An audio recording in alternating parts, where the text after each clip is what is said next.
Hi guys, welcome back to my YouTube channel. ಆಸೆ ನಾಳಿನ ಸಂಚಿಕೆ ಏನಾಗುತ್ತೆ ಅಂತ ನೋಡೋಣ ಬನ್ನಿ. ಮೊದಲಿಗೆ ಛಾಯಾ ದುಡ್ಡು ಕೊಡೋದಕ್ಕಾಗೋದಿಲ್ಲ, ನಾನು ನಾಳೆ ಕೆನಡಾಗೆ ಹೋಗಬೇಕು ಅಂತಾಳೆ. ಆಗ ಮನೋಜ, ಬೇಡ ಸರ್, ಇವಳನ್ನ ಬಿಡಬೇಡಿ, 1 ವರ್ಷ ಆದಮೇಲೆ ನಮ್ಮ ಕೈಗೆ ಸಿಕ್ಕಿದ್ದಾಳೆ, ಮತ್ತೆ ಬಿಟ್ಟರೆ ಸಿಗೋದಿಲ್ಲ ಇವಳು ಅಂತಾನೆ. ಆಗ ಛಾಯಾ, ಸರ್, ನಾನು ಇಲ್ಲಿ ಒಂದು ಪ್ರಾಪರ್ಟಿ ತಗೊಳ್ಳೋದಕ್ಕೆ ಅಂತ ಬಂದಿದ್ದೆ, ಅದನ್ನು ಮುಗಿಸ್ಕೊಂಡು ನಾನು ಕೆನಡಾಗೆ ವಾಪಸ್ ಹೋಗಲೇಬೇಕು, ಅಲ್ಲಿ ಬಿಸ್ನೆಸ್ ಕೆಲಸ ಬೇಕಾದಷ್ಟಿದೆ ಅಂತಾಳೆ. ಆಗ ರೋಹಿಣಿ, ನೋಡಿ ಸರ್, ನನ್ನ ಗಂಡನ ಹತ್ರ ದುಡ್ಡು ಕಳ್ತನ ಮಾಡಿಕೊಂಡು ಕೆನಡಾಗೆ ಹೋಗಿ ಬಿಸ್ನೆಸ್ ಪ್ರಾಪರ್ಟಿ ಅಂತ ಸಂತೋಷವಾಗಿದ್ದಾಳೆ, ಅದನ್ನು ನೋಡಿ ನಾವು ಸುಮ್ಮನೆ ಇರಬೇಕಾ ಸರ್? ಅವಳನ್ನ ಎಲ್ಲಾದರೂ ಹೋಗೋದಕ್ಕೆ ಹೇಳಿ, ಆದರೆ ಕದ್ದಿರೋ ನಮ್ಮ ದುಡ್ಡನ್ನ ಕೊಡೋದಕ್ಕೆ ಹೇಳಿ ಅಂತಾಳೆ. ಆಗ ಛಾಯಾ, ಹೆಲೋ, ಏನು ಕಳ್ಳಿ ಅಂತ ಇದೆಯಾ ಅಂತಾಳೆ. ಆಗ ರೋಹಿಣಿ, ಹೌದು ಕಣೆ, ಅದೇ ತಾನೇ ಸತ್ಯ, ಅದೇ ದುಡ್ಡನ್ನ ನೀನು ಏನು ಕಷ್ಟಪಟ್ಟು ಸಂಪಾದನೆ ಮಾಡಿದೀಯಾ, ದುಡ್ಡನ್ನ ಕದ್ಕೊಂಡು ಹೋಗಿ ಈಗ ಮನೋಜ್ ಜೊತೆ ಇದ್ದಿದ್ದಕ್ಕೆ ಸರಿ ಹೋಯ್ತು ಅಂತ ಹೇಳ್ತಾ ಇದೆಯಲ್ಲ, ನಾಚಿಕೆ ಆಗೋದಿಲ್ವಾ ನಿನಗೆ ಅಂತ ಬೈತಾಳೆ. ಆಗ ಛಾಯಾ, ಸರ್, ನಾನು ಯಾಕೆ ಇವ್ರ ಹತ್ರ ಮಾತಾಡಬೇಕು, ದುಡ್ಡು ಕೊಡೋದಕ್ಕಾಗೋದಿಲ್ಲ ಅಂದಾಗ ಲಾಯರ್, ಇರಮ್ಮ ಛಾಯಾ, ನಾನು ಮಾತಾಡ್ತೀನಿ ಅಂತಾರೆ. ಆಗ ಲಾಯರ್, ಸರ್, ನನ್ನ ಕ್ಲೈಂಟ್ ಕೆನಡಾಗೆ ಹೋಗಬೇಕು, ಅವರಿಗೆ ಅಲ್ಲಿ ಬೇಕಾದಷ್ಟು ಕೆಲಸ ಇದೆ, ಅವ್ರು ಕೆನಡಾಗೆ ಹೋಗಿ ಕೆಲಸ ಮುಗಿಸ್ಕೊಂಡು ಮತ್ತೆ ಬರ್ತಾರೆ ಅಂತ ಲಾಯರ್ ಹೇಳ್ತಾರೆ. ಆಗ ಮನೋಜ, ಇದನ್ನು ನಾವು ಇವಾಗ ನಂಬೇಕಾ, ಇವಾಗ ಬಿಟ್ಟರೆ ಮತ್ತೆ ಅವಳು ಬೇರೆ ದೇಶಕ್ಕೆ ಏನಾದರೂ ಹೋಗ್ಬಿಡ್ತಾಳೆ, ಫ್ರಾಡ್ ಅವಳು, ದುಡ್ಡು ಕೊಡ್ದಿರ ಈ ಸ್ಟೇಷನಿಂದ ಹೊರಗೆ ಹೋಗೋದಕ್ಕೆ ಬಿಡೋದಿಲ್ಲ ಅಂತ ಮನೋಜ್ ಅಂತಾನೆ. ಮತ್ತೊಂದು ಕಡೆ ಟ್ರಾಫಿಕ್ ಪೊಲೀಸ್ಗೆ ಕಾಯ್ತಾ ಇದ್ದ ಮೀನಾ, ಇನ್ನೂ ಎಷ್ಟೊತ್ತು ಕಾಯೋದು ರೀ, ಇನ್ನೂ ಪೊಲೀಸ್ ಅವ್ರು ಬಂದೇ ಇಲ್ಲ ಅಂದಾಗ ಸೂರ್ಯ, ನಮ್ಮ ಅರ್ಜೆಂಟ್ಗೆ ಅವ್ರು ಬರ್ತಾರಾ, ಕಾಯಬೇಕು ಅಂತಾನೆ. ಅಷ್ಟರಲ್ಲಿ ಸೂರ್ಯಗೆ ಗೊತ್ತಿರೋ ಒಬ್ಬರು ಕಾನ್ಸ್ಟೇಬಲ್ ಬರ್ತಾರೆ. ಆಗ ಸೂರ್ಯ ಅವ್ರ ಹತ್ರ ಹೋಗಿ, ನಮಸ್ಕಾರ ಸರ್ ಅಂತಾನೆ. ಆಗ ಅವರು, ಓ ಸೂರ್ಯ, ಹೇಗಪ್ಪ ಇದೆಯಾ ಅಂತಾರೆ. ಆಗ ಸೂರ್ಯ, ಚೆನ್ನಾಗಿದ್ದೀನಿ ಸರ್ ಅಂತಾನೆ. ಆಗ ಸೂರ್ಯ, ಸರ್, ನೀವು ಈ ಸ್ಟೇಷನ್ನಲ್ಲೇನಾ ಇರೋದು ಅಂತಾನೆ. ಆಗ ಪೊಲೀಸ್, ಹೌದಪ್ಪ ಸೂರ್ಯ, ಹೋದ ತಿಂಗಳು ತಾನೇ ಟ್ರಾನ್ಸ್ಫರ್ ಆಗಿದೆ ಅಂತಾರೆ. ಹೌದಾ, ನೀನೇನಿಲ್ಲಿ ಮತ್ತೆ ಯಾರನ್ನಾದರೂ ಹೊಡೆದ್ಯಾ ಹೇಗೆ ಅಂತಾರೆ. ಆಗ ಸೂರ್ಯ, ಅಯ್ಯೋ ಅದೆಲ್ಲ ಏನಿಲ್ಲ ಸರ್, ನನ್ನ ಹೆಂಡ್ತಿ ಗಾಡಿನ ಎತ್ತಾಕೊಂಡು ಬಂದುಬಿಟ್ಟವ್ರೆ ಸರ್ ಅಂದಾಗ ಕಾನ್ಸ್ಟೇಬಲ್, ಯಾಕಮ್ಮ ಗಾಡಿನ ನೋಡ್ಕೊಂಡು ಓಡಿಸೋದಲ್ವೇನಮ್ಮ ಅಂತಾರೆ. ಆಗ ಮೀನಾ, ಇಲ್ಲ ಸರ್, ನಾನು ಸರಿಯಾಗಿ ಗಮನಿಸಲೇ ಇಲ್ಲ ಅಂತಾಳೆ. ಆಗ ಸೂರ್ಯ, ಸರ್, ನೀವು ಇಲ್ಲಿ ಇರೋದು ಒಳ್ಳೆಯದೇ ಆಯಿತು, ಸ್ವಲ್ಪ ಒಳಗೆ ಮಾತಾಡಿ ಗಾಡಿನ ಕೊಡಿಸಿ ಸರ್ ಅಂತಾನೆ. ಆಗ ಕಾನ್ಸ್ಟೇಬಲ್, ಹಾಗೆಲ್ಲ ಹೇಳಿದರೆ ಬಿಡೋದಿಲ್ಲ ಸೂರ್ಯ, ಇವಾಗ ತುಂಬ ಸ್ಟ್ರಿಕ್ಟ್ ಆಗಿದ್ದಾರೆ, ಫೈನ್ ಕಟ್ಟಿದರೆ ಮಾತ್ರ ಬಿಡ್ತಾರೆ ಅಂತಾರೆ. ಆಗ ಸೂರ್ಯ, ಫೈನ್ ಕೂಡ ಕಟ್ಟೋದಕ್ಕೆ ನಾವು ರೆಡಿ ಇದ್ದೀವಿ, ಆದರೆ ಗಾಡಿ ತಂದಿರೋ ಟ್ರಾಫಿಕ್ SI ಬರಬೇಕು ಅಂತ ಇದ್ದಾರೆ ಸರ್ ಅಂತಾನೆ. ಆಗ ಕಾನ್ಸ್ಟೇಬಲ್, ಓ, ಆ ಟ್ರಾಫಿಕ್ SIಯಾ? ಹಾಂ ಹೌದು ಸೂರ್ಯ, ಅವ್ರು ಬರಬೇಕು, ಇನ್ನೇನು ಒಂದು ಸ್ವಲ್ಪ ಹೊತ್ತು ಬಂದುಬಿಡ್ತಾರೆ, ಅವರು ಬಂದಮೇಲೆ ನಾನು ಅವ್ರ ಹತ್ರ ಹೇಳ್ತೀನಿ, ಫೈನ್ ಕಟ್ಟಿ ತಗೊಂಡು ಹೋಗಿ ಅಂತ ಹೇಳಿ ಕಾನ್ಸ್ಟೇಬಲ್ ಹೋಗ್ತಾರೆ.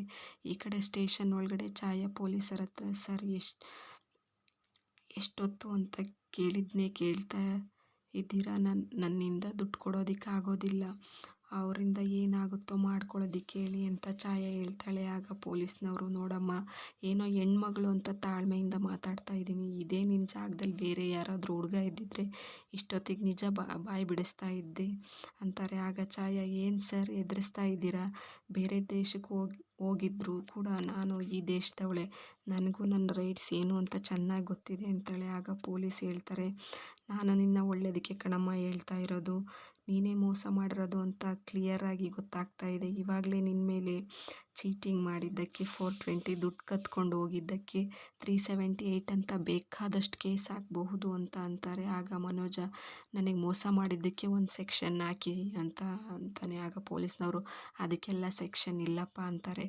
ಮತ್ತೆ ಛಾಯಾಗೆ, ನೋಡಮ್ಮ, ನಾನು ಕೇಸ್ ಫೈಲ್ ಮಾಡಿ ಕೋರ್ಟಿಗೆ ಕಳಿಸಿದ್ರೆ ನಿನಗೆ ತೊಂದರೆ ಆಗೋದು, ಈ ಕೇಸ್ ಮುಗಿಯೋವರೆಗೂ ನೀನು ಈ ದೇಶ ಬಿಟ್ಟು ಹೋಗೋಕ್ಕಾಗೋದಿಲ್ಲ ಅಂದಾಗ ಛಾಯಾ, ಸರ್, ನಾನು ಈಗಲೇ ಹೋಗಬೇಕು, ಅಲ್ಲಿ ನನ್ನ ಬಿಸ್ನೆಸ್ಗೋಸ್ಕರ ಲೋನ್ ಟ್ರೈ ಮಾಡ್ತಾ ಇದ್ದೀನಿ ಅಂತಾಳೆ. ಆಗ ರೋಹಿಣಿ, ಕದ್ದಿರೋ ದುಡ್ಡು ಇನ್ನೂ ಸಾಕಾಗಿಲ್ವಾ ಅಂತಾಳೆ. ಆಗ ಛಾಯಾ ರೋಹಿಣಿನ ಕೋಪದಲ್ಲಿ ನೋಡ್ತಾಳೆ. ಆಗ ಪೊಲೀಸ್, ನೋಡಮ್ಮ, ಇಲ್ಲಿ ನಿನ್ನ ಮೇಲೆ ಕೇಸ್ ಬಿದ್ದರೆ ನಿನ್ನ ಎಲ್ಲ ಕೆಲಸನೂ ನಿಂತೋಗುತ್ತೆ, ಪ್ರಾಪರ್ಟಿ ಬೇರೆ ತಗೋತೀನಿ ಅಂತೀಯಲ್ಲ, ಅದೂ ಆಗೋದಿಲ್ಲ, ಕೊನೆಗೆ ನಿಂದೇ ತಪ್ಪು ಅಂತ ಪ್ರೂವ್ ಆಗಿಬಿಟ್ರೆ ಕೋರ್ಟ್ ಮುಖಾಂತರ ಇವರಿಗೆ ದುಡ್ಡು ಕೊಡಬೇಕಾಗುತ್ತೆ, ಅದು ಅಲ್ಲದೆ ನಿನಗೆ ಜೈಲು ಶಿಕ್ಷೆ ಕೂಡ ಆಗಬಹುದು ಅಂತಾರೆ. ಆಗ ಮನೋಜ, ಹಾಗಾದರೆ ಮೊದಲು ಇವಳ ಮೇಲೆ ಕೇಸ್ ಹಾಕಿ ಒಳಗಾಕಿ ಸರ್ ಅಂತಾನೆ. ನನ್ನಂಥ ಅಮಾಯಕ ಹುಡುಗನ್ನ ಮೋಸ ಮಾಡೋ ಇಂಥ ಹುಡುಗಿರ ಆಚೆನೇ ಬರಬಾರ್ದು ಅಂದಾಗ ಪೊಲೀಸ್ನವರು ಇರಪ್ಪ ಸ್ವಲ್ಪ ಹೊತ್ತು ನೋಡಿ, ನಾನು ಹೇಳ್ತಾ ಇರೋದು ನಿಮ್ಮ ಒಳ್ಳೇದಕ್ಕೇನೆ, ಇಲ್ಲೇ ಮಾತಾಡ್ಕೊಂಡು ರಾಜಿ ಮಾಡ್ಕೊಳ್ಳಿ ಅಂತ ಹೇಳಿ ವಕೀಲರೇ ನಿಮಗೆ ಚೆನ್ನಾಗಿ ಅರ್ಥ ಆಗಿದೆ ಅಂತ ಅನ್ಕೋತೀನಿ, ನಿಮ್ಮ ಕ್ಲೈಂಟ್ಗೆ ಮಾತಾಡಿ ಸ್ವಲ್ಪ ಅರ್ಥ ಮಾಡಿಸಿ ಅಂತಾರೆ. ಆಗ ಛಾಯಾ ಕಡೆ ಲಾಯರ್ ಓಕೆ ಸರಿ ಸರ್, ಒಂದು 5 ನಿಮಿಷ ಮಾತಾಡಿ ಅರ್ಥ ಮಾಡಿಸ್ತೀನಿ ಅಂತ ಹೇಳಿ ಛಾಯಾನ ಕರ್ಕೊಂಡು ಹೋಗ್ತಾರೆ. ಈ ಕಡೆ ಸ್ಟೇಷನ್ ಹೊರಗೆ ಸೂರ್ಯ ಮೀನಾ ಟ್ರಾಫಿಕ್ ಪೊಲೀಸ್ ಅವ್ರಿಗೋಸ್ಕರ ಕಾಯ್ತಾನೆ ಇರ್ತಾರೆ. ಆಗ ಕಾನ್ಸ್ಟೇಬಲ್ ಬಂದು SI ಸರ್ ಬರೋದಕ್ಕೆ ತುಂಬ ಲೇಟ್ ಆಗುತ್ತಪ್ಪ ಸೂರ್ಯ ಅಂತಾರೆ. ಆಗ ಸೂರ್ಯ ಅಯ್ಯೋ ಹಾಗಾದರೆ ಗಾಡಿ ಇವತ್ತು ಸಿಗಲ್ವಾ ಅಂದಾಗ ಈ ಕಡೆ ಇನ್ನೊಬ್ಬರು ಇನ್ಸ್ಪೆಕ್ಟರ್ ಇದ್ದಾರೆ, ಅವ್ರ ಹತ್ರ ವಿಷಯ ಹೇಳಿ ಫೈನ್ ಕಟ್ಟಿ ತಗೊಂಡು ಹೋಗಪ್ಪ ಅಂತಾರೆ. ಆಗ ಸೂರ್ಯ ಇವಾಗಲೇ ಇನ್ಸ್ಪೆಕ್ಟರ್ ಹತ್ರ ಹೋಗಿ ಮಾತಾಡ್ಲಾ ಸರ್ ಅಂದಾಗ ಕಾನ್ಸ್ಟೇಬಲ್ ಇವಾಗಲೇ ಬೇಡ ಸೂರ್ಯ, ಒಳಗೆ ಯಾವುದೋ ಮುಖ್ಯವಾದ ಕೇಸ್ ವಿಚಾರಣೆ ನಡೆಸ್ತಾ ಇದ್ದಾರೆ, ಅದು ಮುಗಿದ್ಮೇಲೆ ಹೋಗಿ ಕೇಳು ಅಂತಾರೆ. ಆಗ ಮೀನಾ ಏನ್ರಿ ಇದು ಕಾದು ಕಾದು ಸಾಕಾಗೋಯ್ತು, ಗಾಡಿನ ಕೊಡ್ತಾರಾ ಇಲ್ವಾ ಅಂತಾಳೆ. ಆಗ ಸೂರ್ಯ ಹಾಂ ಹೌದಮ್ಮ, ಅವರಿಗೆ ನಮಗೆ ಗಾಡಿ ಕೊಡೋದೇ ಒಂದೇ ಕೆಲಸ ಅಂದ್ಕೊಂಡಿದೀಯಾ, ಪೊಲೀಸ್ ಅಂದರೆ 108 ಕೆಲಸ ಇರುತ್ತೆ, ನೋಡೋಣ ಇರು ಅಂತ ಅಲ್ಲೇ ನಿಂತ್ಕೊಳ್ತಾರೆ. ಈ ಕಡೆ ಛಾಯಾ ಲಾಯರ್ ಹತ್ರ ಸರ್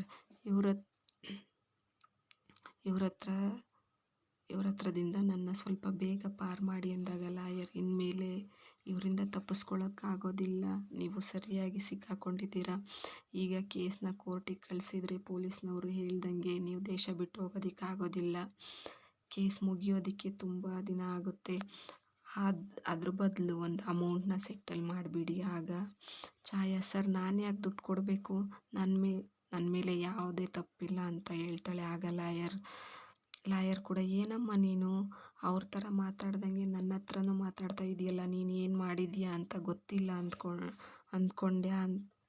ಅಂದ್ಕೊಂಡಿದ್ಯಾ ಅಂತ ಕೇಳ್ತಾರೆ.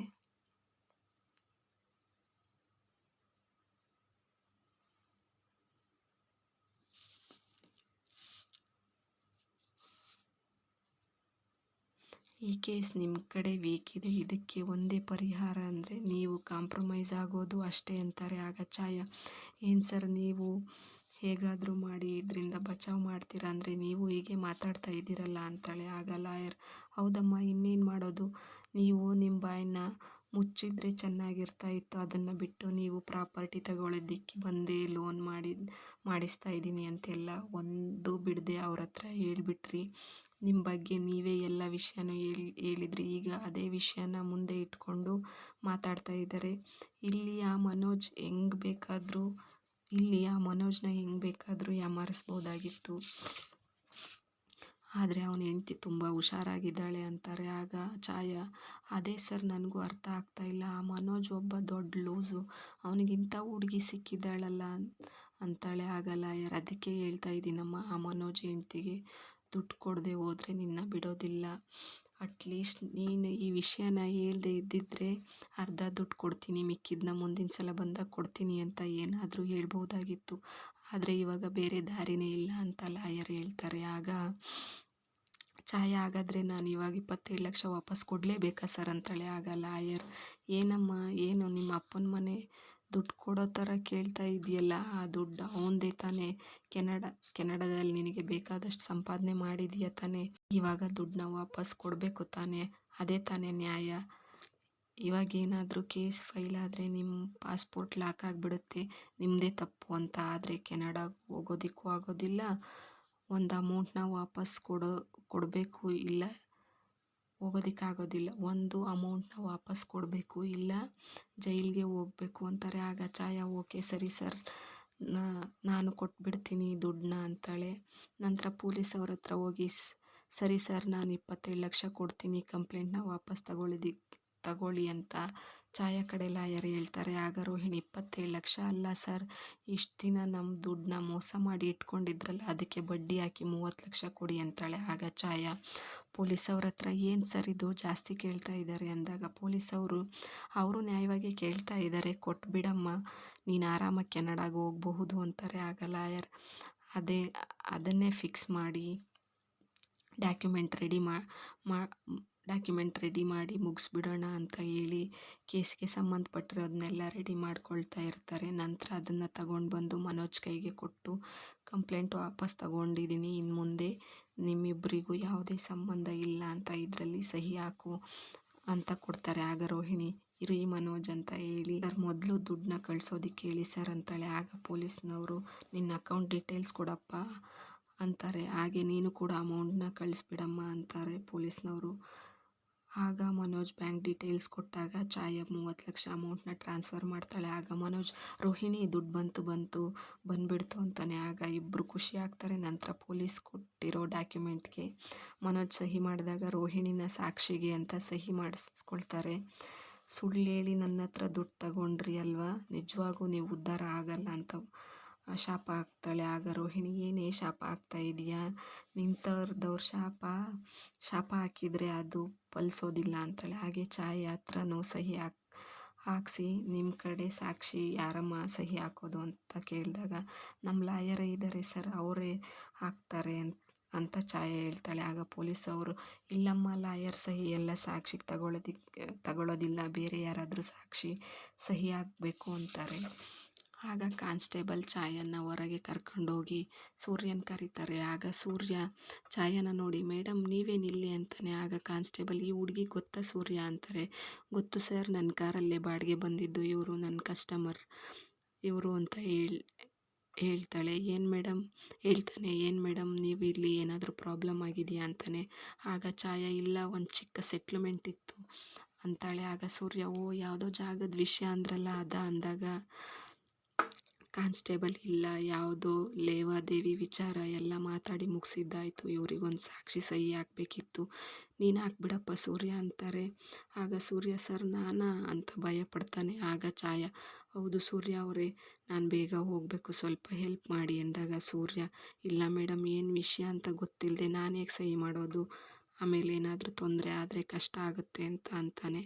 ಆಗ ಕಾನ್ಸ್ಟೇಬಲ್ ತೊಂದರೆ ಏನಾಗೋದಿಲ್ಲ ಸೂರ್ಯ, ಎಲ್ಲ ಮುಗ್ದೋಯ್ತು, ನೀನು ಒಂದು ಸಹಿ ಮಾಡಿದರೆ ಇವರು ಇಲ್ಲಿಂದ ಹೊರಟು ಹೋಗ್ತಾರೆ, ಆಮೇಲೆ ನಿಂದೇ ಕೇಸು, ಇನ್ಸ್ಪೆಕ್ಟರ್ನ ನೋಡಿ ಮಾತಾಡಿ ಗಾಡಿ ತಗೊಂಡು ಹೋಗಬಹುದು ಅಂದಾಗ ಸೂರ್ಯ ಓ ಹಾಗಾದರೆ ಇವ್ರ ಕೇಸ ಇಷ್ಟೊತ್ತು ಒಳಗೆ ನಡೀತಾ ಇದ್ದಿದ್ದು ಅಂತ ಕೇಳ್ತಾನೆ.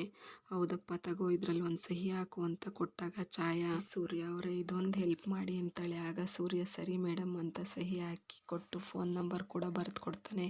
ಇಲ್ಲಿಗೆ ಈ ಸಂಚಿಕೆ ಮುಕ್ತಾಯವಾಗಿತ್ತು. ಈ ವಿಡಿಯೋ ಇಷ್ಟ ಆದಲ್ಲಿ ಒಂದು ಲೈಕ್ ಮಾಡಿ ಸಬ್ಸ್ಕ್ರೈಬ್ ಮಾಡ್ಕೊಳ್ಳಿ. Thank you.